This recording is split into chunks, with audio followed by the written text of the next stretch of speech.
rabbil alamin. Wassalatu wassalam ala sayyidina Muhammad miftahi babi rahmatillah adada ma fi ilmillah. Salatan wa salaman daimaini bidawami mulkillah wa ala alihi wa sahbihi wa man wala. Allahumma la ilma lana illa ma 'allamtana wa la fahma lana illa ma 'allamtana innaka antal alimul hakim. Allahumma harizna min dhulumatil wahmi wa akrimna binuril fahmi waftah lana abwaaba fadlika wa rahmatika wa khazaini ilmika birahmatika ya arhamar rahimin. Amin ya rabbal alamin. Alhamdulillah, segala puji milik Allah. Kita bersyukur kepada Allah subhanahu wa ta'ala atas limpahan nikmat yang Allah berikan kepada kita. Khususnya adalah kita diberi kesempatan, diberi kemuliaan oleh Allah untuk kita bisa berzikir menyebut nama Allah subhanahu wa ta'ala, untuk kita bisa berkumpul bersama untuk bersama-sama berzikir menyebut nama Allah subhanahu wa ta'ala, berkumpul di dalam perkumpulan mengkaji ilmu agama. Ini adalah nikmat yang sebenarnya, nikmat yang besar dari Allah subhanahu wa ta'ala. Semoga Allah menerima amalan kita, semoga Allah meridhoi amalan kita, dan semoga Allah ampuni dosa-dosa kita, Allah kabulkan hajat-hajat kita. Amin ya rabbal alamin. Apalagi sekarang ini kita berada di hari-hari yang mulia, yaitu tanggal 1 Dzulhijjah sampai 10 Dzulhijjah. 10 hari awal pada bulan Dzulhijjah dalam riwayat afdalu ayyamid dunya, paling afdalnya hari-hari dunia. Jadi hari-hari dunia yang paling afdal itu adalah dari tanggal 1 Dzulhijjah sampai 10 Dzulhijjah. Amalan yang diamalkan, ibadah yang dijalankan di 10 hari awal bulan Dzulhijjah, ini adalah amalan yang paling afdal, amalan yang paling dicinta oleh Allah subhanahu wa ta'ala.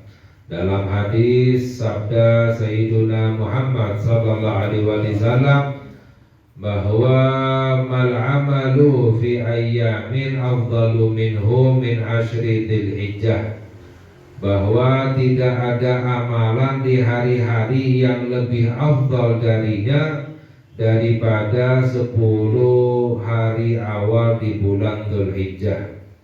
Maknanya 10 hari awal di bulan Dzulhijjah ini adalah amalan yang paling afdal. Dalam hadis yang lain, ma'amila ibnu Adam amalan ahabbu ilallahi ta'ala min hadhil ayyam, tidaklah beramal anak Adam amalan yang lebih dicinta oleh Allah daripada hari-hari ini, yaitu 10 hari bulan Dzulhijjah. Bahkan para sahabat bertanya, walal jihad fi sabilillah, apakah amalan 10 hari awal bulan Dzulhijjah lebih afdal, lebih dicinta oleh Allah daripada berjihad di jalan Allah?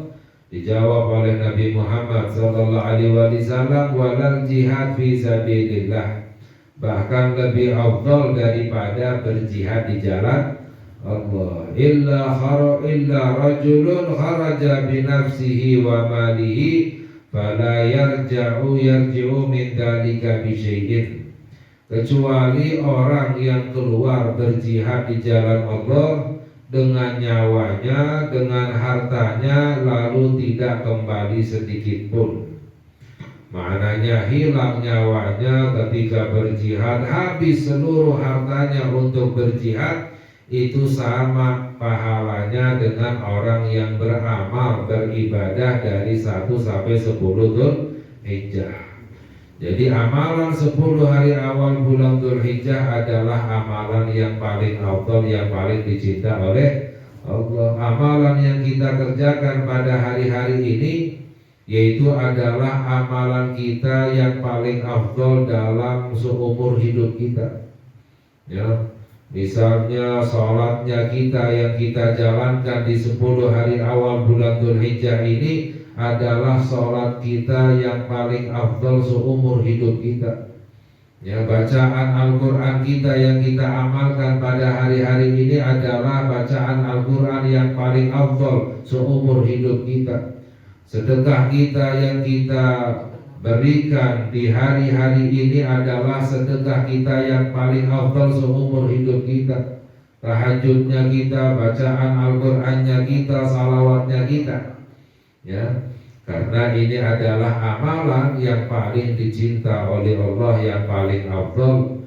Itu yang disabdakan oleh Nabi kita Nabi Muhammad Sallallahu Alaihi Wasallam. Ya, jadi dianjurkan untuk memperbanyak ibadah pada hari-hari ini.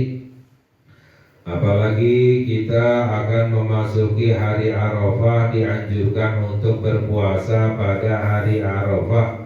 Diriwayatkan bahwa puasa di hari Arafah itu menghapus dosa 2 tahun.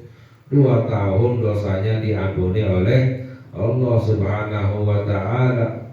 Ya, sedangkan pada hari raya Idul Adha, amalan yang paling afdol adalah berkorban. Jadi korban itu adalah amalan yang paling afdol ketika Idul Adha. Dalam hadis sabda Sayyidina Muhammad sallallahu alaihi wasallam, ma'amila ibnu Adam yawman nahri amalan ahabba ilallahi ta'ala min iraqatid dam. Tidaklah beramal anak Adam ketika Idul Adha amalan yang lebih dicinta oleh Allah daripada berkorban. Jadi ketika Idul Adha amalan yang paling tinggi, yang paling afdal adalah korban, ya. Wa innaha lata'ti yawmal qiyamati bi quruniha wa adlafiha wa ash'ariha. Dan hewan kurbannya itu akan datang nanti di hari kiamat dengan tanduk-tanduknya, dengan kuku-kukunya, dengan rambut-rambutnya. Maknanya semuanya ditimbang, semuanya mendapatkan balasannya dari Allah Subhanahu wa Ta'ala. Wa inna dama la yaqa'u indallahi bimakan qabla ayyaqa'a 'alal ardi. Dan darahnya itu akan sampai kepada Allah sebelum sampai ke tanah. Padahal kita lihat ketika disembelih hewan kurban, cepat sekali muncrat darahnya sampai ke tanah, ya, lebih cepat lagi sampai kepada Allah Subhanahu wa Ta'ala. Apa maknanya? Maknanya langsung diterima oleh Allah, langsung mendapatkan balasan dari Allah Subhanahu wa Ta'ala. Ya, sebab Allah berfirman di dalam Al-Quran, la yanalallaha luhumuha wala dima'uha walakin yanaluhu taqwa minkum. Tidak sampai kepada Allah hewan kurbanmu itu, tidak sampai kepada Allah dagingnya, bukan. Tidak sampai kepada Allah darahnya, bukan. Tapi yang sampai kepada Allah takwanya kepada Allah Subhanahu wa Ta'ala, ya. Sebab kurban itu adalah salah satu syiarnya Allah. Nah, dalam Al-Quran, wa man yu'adzim sya'airallahi fa innaha min taqwal qulub. Barang siapa orang yang mengagungkan syiarnya Allah, maka itu tanda orang yang bertakwa kepada Allah Subhanahu wa Ta'ala. Ya. Bahkan para ulama berbeda pendapat. Ya, ada ulama yang berpendapat hukumnya korban itu wajib bagi yang mampu. Sebab diancam oleh Nabi Muhammad sallallahu alaihi wasallam, "Man wajada si'atan wa lam yudhi fala yaqrubanna musallana." Barang siapa orang mampu tapi tidak berkorban, jangan mendekati musola kami, kata Nabi Muhammad sallallahu alaihi wasallam. Orang mampu tapi tidak korban, ya. Jadi ada ulama yang berpendapat korban itu hukumnya wajib bagi orang yang mampu. Namun Al-Imam Asy-Syafi'i radhiyallahu taala anhu beliau berpendapat bahwa korban itu hukumnya sunnah muakkadah. Namun Al-Imam Asy-Syafi'i radhiyallahu taala anhu berkata bahwa aku tidak izinkan siapapun yang mampu untuk meninggalkan korban. Jadi benar-benar jangan sampai bagi orang yang mampu itu meninggalkan korban karena meninggalkan syiarnya Allah. Bukan tanda orang yang bertakwa kepada Allah Subhanahu wa ta'ala ya. Karena itu adalah amalan yang paling afdal, yang paling tinggi, yang paling dicinta oleh Allah ketika hari raya Idul Adha ya. Sedangkan ya Idul Adha itu lebih afdal daripada Idul Fitri. Ya, mengapa? Karena Idul Adha disebut oleh Allah di dalam Al-Quran. Ibadah yang disebut di dalam Al-Quran itu lebih afdal ya. Fasholli li rabbika wanhar ya, sholatlah karena Tuhanmu, sholat Idul Adha, dan wanhar, berkorbanlah. Jadi sholat Idul Adha itu lebih afdal daripada sholat Idul Fitri ya, sebab disebut oleh Allah di dalam Al-Quran ya.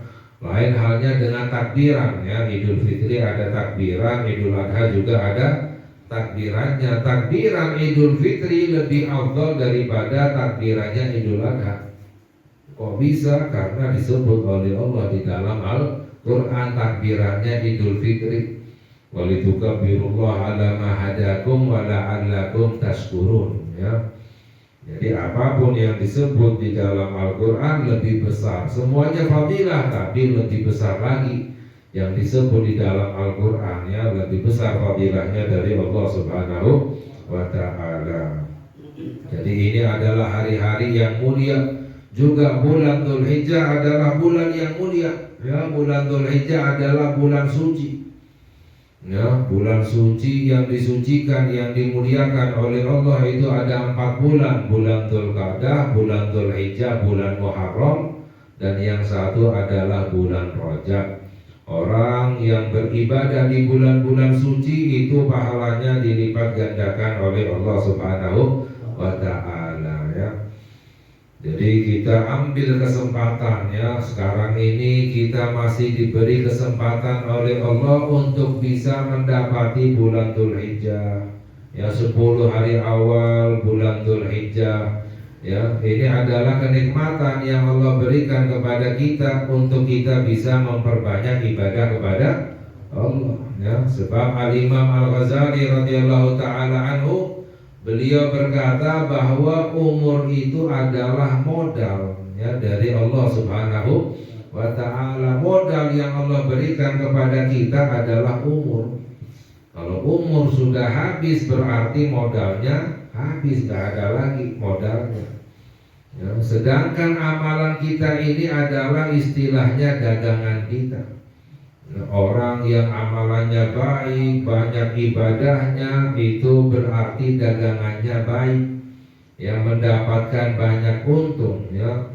Mendapatkan untung apa untungnya? Yaitu mendapatkan surganya Allah Subhanahu wa ta'ala ya. Tapi kalau seandainya amalannya tidak baik ya, disia-siakan umurnya ya, ini maka dagangannya menjadi rugi ya. Sedangkan kerugiannya apa? Masuk ke dalam api neraka ya. Jadi modal agar kita bisa masuk ke dalam surga itu adalah umur kita. Kita gunakan untuk memperbanyak ibadah kepada Allah Subhanahu wa ta'ala. Apalagi kita rasakan umur ini sangat cepat lewatnya, berlalunya. Makanya Al-Imam Asy-Syafi'i radhiyallahu ta'ala anhu beliau berkata, ad-dunya sa'ah, dunia itu sesaat. Umur kita ini sebentar, sesaat, gak kerasa ya. Faj'alha ta'ah, maka jadikan umur kita ini untuk berbuat taat kepada Allah Subhanahu wa ta'ala ya. Sebab nanti di hari akhirat Allah memberi balasan sesuai dengan amalannya masing-masing ya. Tidak dilihat dari jabatannya, tidak dilihat dari keluarganya, tidak dilihat dari keturunannya, tidak dilihat dari hartanya, ya, yang dilihat oleh Allah amalan masing-masing. Ya. Nah, dalam riwayat ya pernah diceritakan oleh Nabi Muhammad SAW bahwa ada seorang budak, ya, itu nanti tingkatannya lebih tinggi di surga daripada tuannya. Dulu ada budak, sekarang nggak ada lagi budak. Ya, budak itu istilahnya milik tuannya, dibeli, ya, dijual belikan, ya, dianggap rendah. Nanti di surga ada seorang budak tingkatannya lebih tinggi daripada tuannya. Lalu tuannya mengadu kepada Allah, ya Allah, ini kan dahulu budakku, kok bisa tingkatan surganya lebih tinggi dariku? Dijawab oleh Allah Subhanahu wa ta'ala, innama jazaituhu bi amalihi, aku memberi balasan sesuai dengan amalan masing-masing. Ya, makanya itu makna daripada Allah Subhanahu wa ta'ala berfirman, inna akramakum indallahi atqakum. Orang yang paling mulia di sisi Allah adalah yang paling bertakwa. Ya, apa maknanya bertakwa? Yang paling, ya, banyak ibadahnya kepada Allah, yang lebih takut kepada Allah, yang lebih mendekat kepada Allah, yang lebih taat kepada Allah. Semakin taat, semakin tunduk, semakin bertakwa, semakin tinggi derajatnya di sisi Allah Subhanahu wa ta'ala. Ya. Jadi kita ambil kesempatan ini, kita berusaha untuk memperbanyak ibadah sambil kita memohon kepada Allah atau kemampuan agar kita bisa beribadah kepada Allah Subhanahu wa ta'ala. Sebab seseorang gak bisa ibadah kecuali jika mendapatkan taufik. Apa itu taufik? Kemampuan untuk bisa berbuat taat kepada Allah. Ya. Makanya apa makna daripada ketika kita membaca la haula wa la quwata illa billah? Ya, apa maknanya la haula? Tidak ada kemampuan. Maknanya apa? Para ulama menjelaskan tidak ada kemampuan untuk berbuat taat kepada Allah. Tidak ada kemampuan untuk beribadah kepada Allah. La haula wa la quwata, dan tidak ada kekuatan. Maknanya tidak ada kekuatan untuk berbuat maksiat kepada Allah illa billah, kecuali dengan izin Allah. Jadi orang gak bisa ibadah kepada Allah, dan juga orang gak bisa berbuat maksiat kepada Allah kecuali dengan izin Allah. Ya. Jadi orang berbuat taat itu dengan izin Allah, berbuat maksiat kepada Allah juga dengan izin Allah. Jangan kita ngira orang berbuat maksiat bukan dengan izin Allah.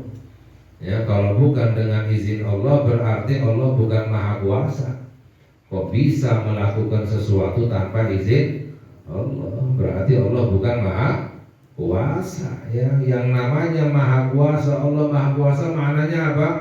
Ya, maknanya tidak ada sesuatu yang bisa terjadi kecuali dengan izin Allah, apapun itu.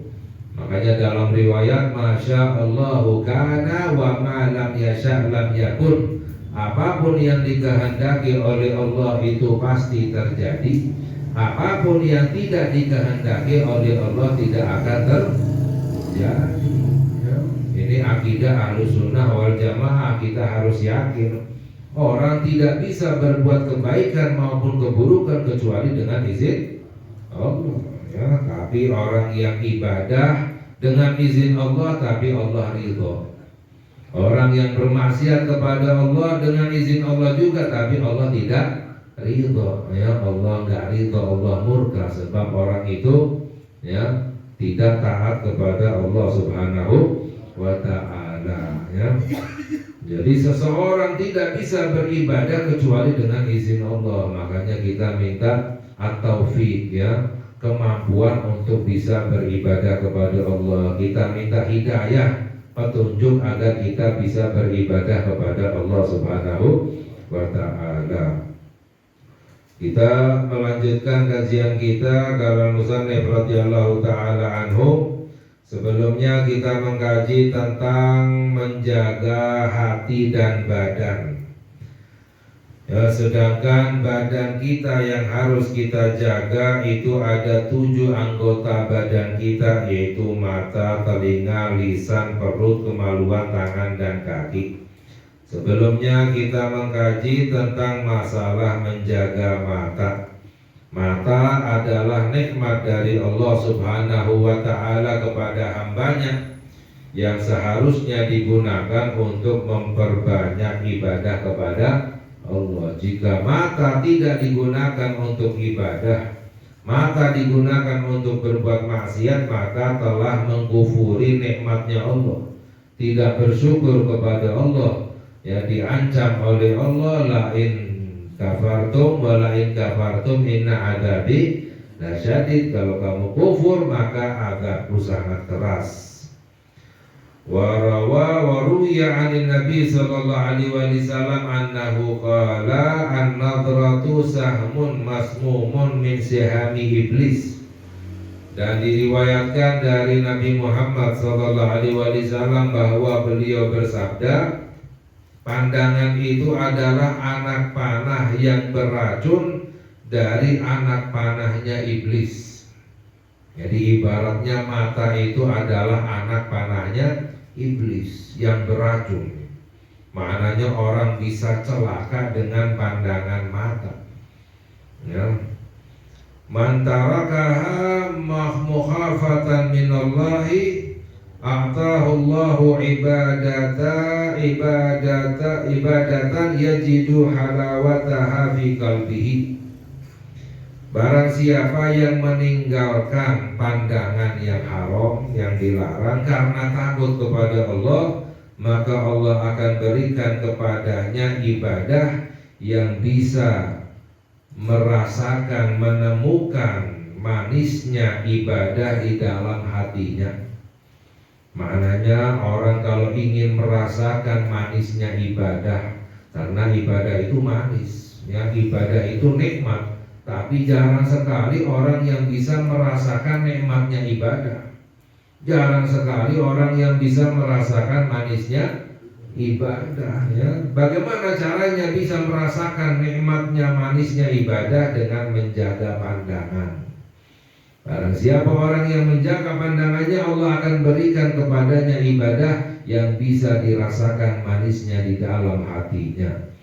Orang yang sudah bisa merasakan nikmatnya manisnya ibadah, maka tidak akan meninggalkan ibadah kepada Allah Subhanahu wa Ta'ala. Kuncinya apa? Dengan menjaga mata, ya. Wa qala Isa alaihissalam an-nadratu tazra'u fil qalbi syahwatan wa kafa biha li sahibiha fitnatan. Dan berkata Nabi Isa alaihissalam bahwa pandangan itu menanamkan di dalam hati syahwat, dan cukup itu adalah fitnah bagi dirinya, ya. Jadi cukup itu adalah fitnah, maknanya sesuatu yang mencelakakan.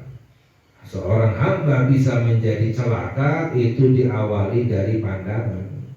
Semuanya adalah dari pandangan, ya. Itu cukup fitnah yang mencelakakan, ya. Jadi orang yang tidak menjaga pandangannya itu sangat berbahaya sekali, ya. Khawatirnya mendapatkan celaka dunia dan akhirat. Na'udzubillah min dzalik. Ya, ini yang pertama tentang menjaga mata. Lalu yang kedua, wa ammal udhunu, adapun telinga. Telinga fahiya min a'zami an-ni'ami aidan. Dan telinga itu termasuk dari besarnya nikmat juga. Jadi telinga adalah nikmat yang besar dari Allah. Wa qad khuliqat lil 'abdi liyastami' biha kalama rabbih wa sunnata nabiyih. Dan telinga diciptakan untuk seorang hamba agar bisa mendengarkan firman Tuhannya dan sunnah nabinya. Allah ciptakan telinga agar kita bisa mendengar Al-Quran, agar kita bisa mendengar sabda-sabda Nabi kita, Nabi Muhammad sallallahu alaihi wasallam. Wa kalamal ulama'i, Telinga Allah berikan kepada kita agar kita bisa mendengarkan ucapannya, perkataan para ulama wal hukama, orang-orang yang bijaksana, min solihi ibadillah, daripada hamba-hamba Allah yang soleh.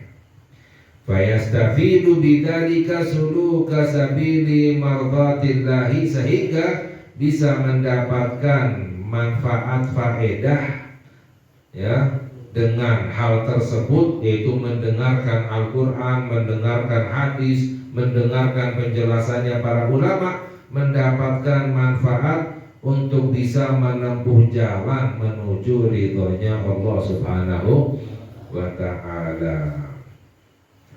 Wa yantafi'u biha fi ma'ashihi alladhi yasta'inu bihi ala ma'adihi ani al-udhuna, dan telinga itu bermanfaat di dalam kehidupannya, ya, bermanfaat untuk kita untuk mencari rezeki yang halal, ya, untuk bisa mencari nafkah, ya, yang membantu kita untuk akhiratnya kita, yang membantu kita untuk ibadah kepada Allah Subhanahu wa ta'ala.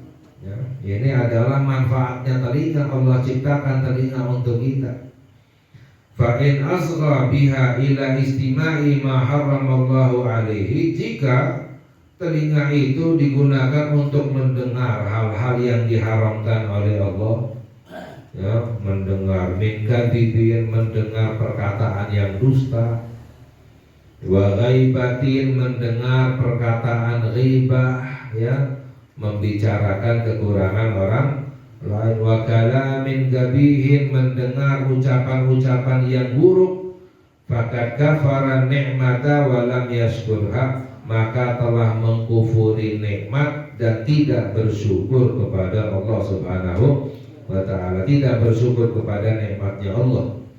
Li'annahu qad istamalaha fi ghairi ma khuliqat lahu, karena telinganya itu digunakan tidak sesuai dengan tujuannya yang Allah berikan kepada kita.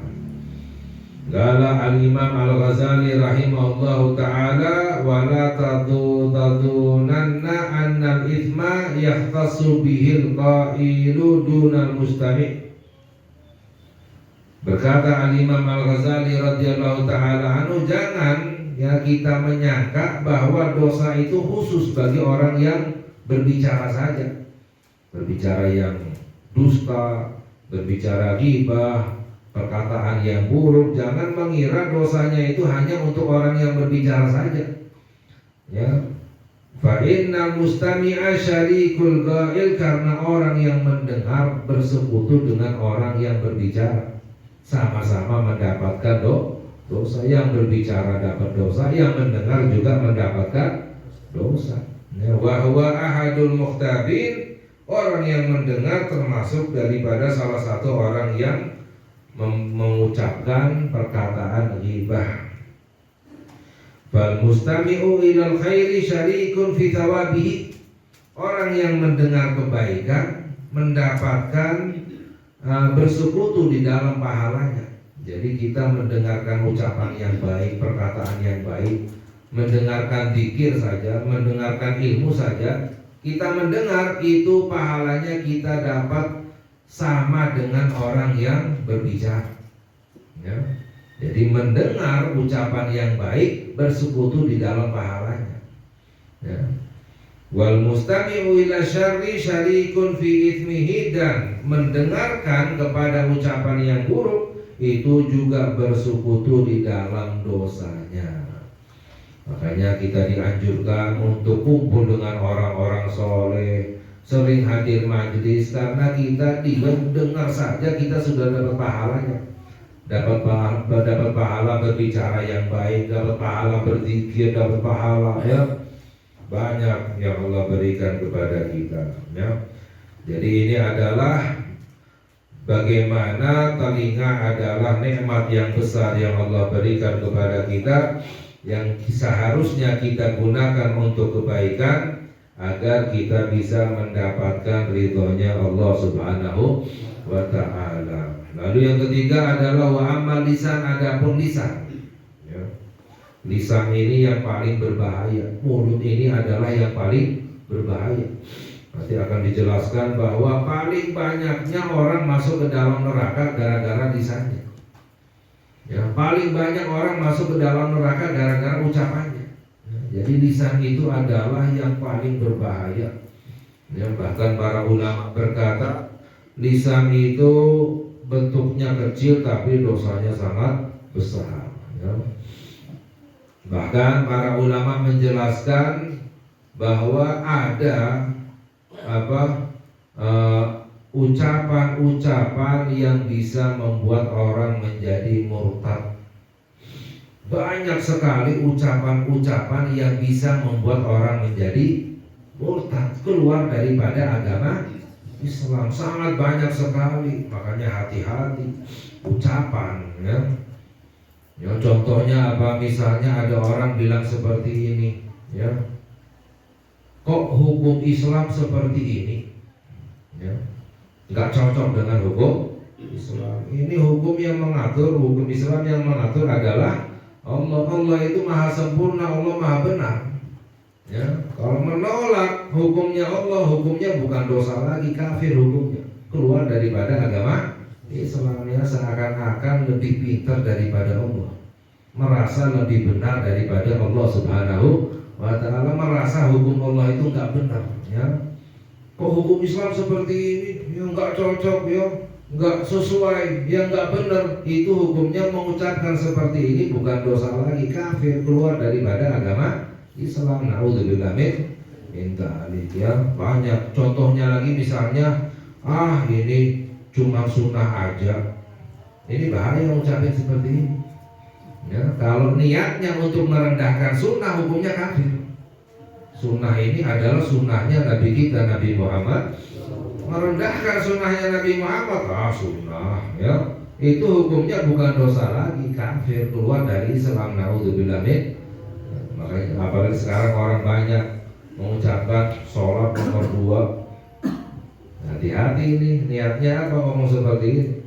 Ya, kalau menganggap sholat itu nggak wajib, ya, itu jadinya kafir, bukan dosa lagi, ya, keluar daripada agama Islam. Naudzubillah min. Makanya, ya, dalam kitab Sulamun Taufik dijelaskan bahwa banyak sekali ucapan-ucapan yang bisa membuat orang menjadi keluar dari Islam. Makanya lisan ini sangat berbahaya, ya, makanya harus untuk kita jaga. Insya Allah yang lain akan kita kaji lagi pada lain kesempatan. Semoga Allah menjaga, ya, anggota badan kita. Allah memberi hidayah kepada kita, Allah memberikan at-taufik kepada kita. Ya, semoga Allah muliakan kita, Allah selamatkan kita, Allah bahagiakan kita dunia dan akhirat. Amin ya rabbal alamin. Wa sallallahu ala sayyidina Muhammad wa ala alihi wa sahbihi wasallam. Walhamdulillahi rabbil alamin. Wassalamualaikum warahmatullahi wabarakatuh.